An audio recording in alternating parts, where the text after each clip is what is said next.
আর এই বিবেচনাধীন যারা ছিলেন তার মধ্যে বাদ হয়ে গিয়েছে ২৭ লক্ষ। আর এখানেই প্রশ্ন যে তারা ভোট দিতে পারবেন কিনা। ভোটার তালিকা ফ্রিজ হয়েছে, তাই ট্রাইব্যুনালে আবেদন করে নাম উঠলেও তারা কি ভোট দিতে পারবেন?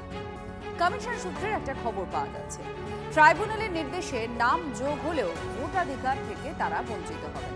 ভোটার তালিকা ফ্রিজ করার জন্য কোনো হস্তক্ষেপ শীর্ষ আদালত করেন। ১৩ তারিখে ফের সুপ্রিম কোর্টে এসআর মামলা শোনা হবে।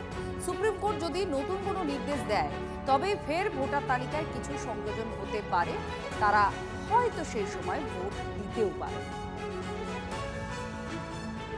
এই মুহূর্তে বড় প্রশ্ন যে ভোটাধিকার পাবেন কিনা, আর সেখানেই এই প্রশ্ন আটকে রয়েছে।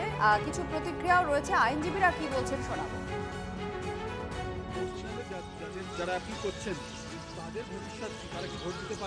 প্রথমত না না এই সংক্রান্ত স্পেসিফিক্যালি এই প্রশ্নটা উঠেছিল, কিন্তু একটা স্কোপ থেকেই যাচ্ছে। সুপ্রিম কোর্ট এই বিষয়ে কোনো কমেন্ট করেননি। ইন্ট্রিম অর্ডারের পাওয়ার থাকবে কি থাকবে না, যদি দেখা যায় যে ইন্ট্রিম অর্ডারের জন্য দরখাস্ত করলে যে কোনো ট্রাইব্যুনালের কাছে সেই ক্ষমতা থাকে, এই প্রিন্সিপাল ফলো করে আমরা ইন্ট্রিম অর্ডার পেতে পারি ইনক্লুশনের জন্য।